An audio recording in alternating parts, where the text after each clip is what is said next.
रहीम नहमदुहु व नसल्ली अला रसूलिहिल करीम अम्मा बाद। प्रोग्राम आपके मसाइल और उनके हल में एक दफ़ा फिर आप हजरात के सामने हाज़िरी हुई है। ये आज का सवाल मोहम्मद समीउल्लाह ने कोयटे से पूछा है कि सफ़र की शरई मिक़दार क्या है, इंसान किस वक़्त मुसाफिर बनता है और कितने दिन रहे तो तब मुसाफिर बनता है, और सफ़र की इब्तदा कहाँ से होगी और इख्तिताम कहाँ से होगा।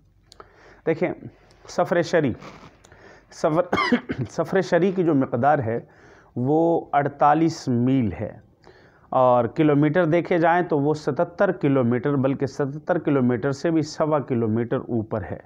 यानी 77 किलोमीटर बनते हैं। तो अब अगर कोई इतना 48 मील और 77 किलोमीटर का सफ़र करता है और 15 दिन से कम की नीयत के लिए जाता है,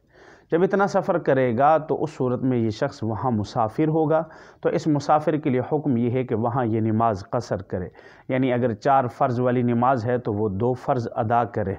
लेकिन मगरिब के अंदर वैसे 3 फ़र्ज़ ही पड़ेगा, वहाँ ऐसा नहीं कि 2 फ़र्ज़ पड़े या 1.5 पड़े, ऐसा नहीं है, वहाँ पूरे 3 ही पड़ेगा।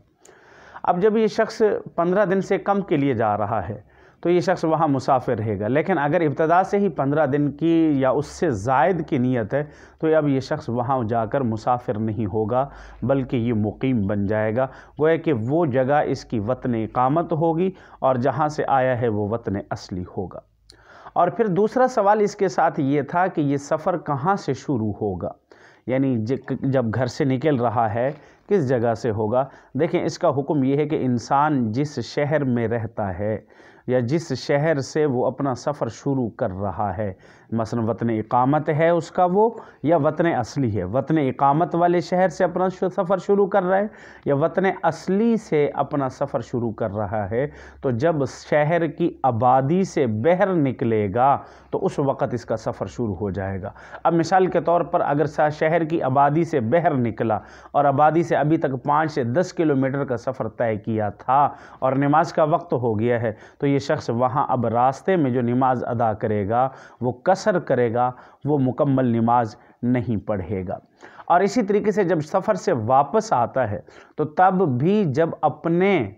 उस शहर में दाखिल होगा, शहर की हुदूद और आबादी के अंदर जब दाखिल हुआ तो ये शख्स वापस मुकीम बन जाएगा, अब मुसाफिर नहीं रहेगा। अब अगर वहाँ कोई नमाज का वक्त हो जाता है शहर के अंदर, या कोई नमाज का वक्त पीछे हो गया था लेकिन उसको अदा नहीं किया था और अभी वक्त नमाज का बाकी है और शहर में दाखिल हो गया है, अब नमाज अदा करता है, तो ये नमाज मुकम्मल अदा करेगा,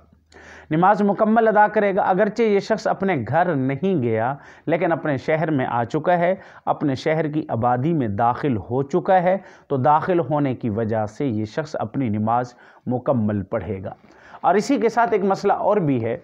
अगर एक शख्स मुसाफिर है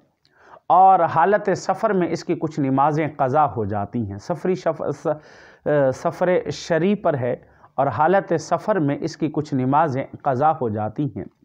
और फिर दोबारा जब उनकी क़ज़ा अदा करने की कोशिश करता है, क़ज़ा लौटाने की कोशिश करता है, तो अब फरमाए कि जब उसकी कसर क़ज़ा हुई थी तो उनकी अदायगी बाद में भी कसर की सूरत में होगी।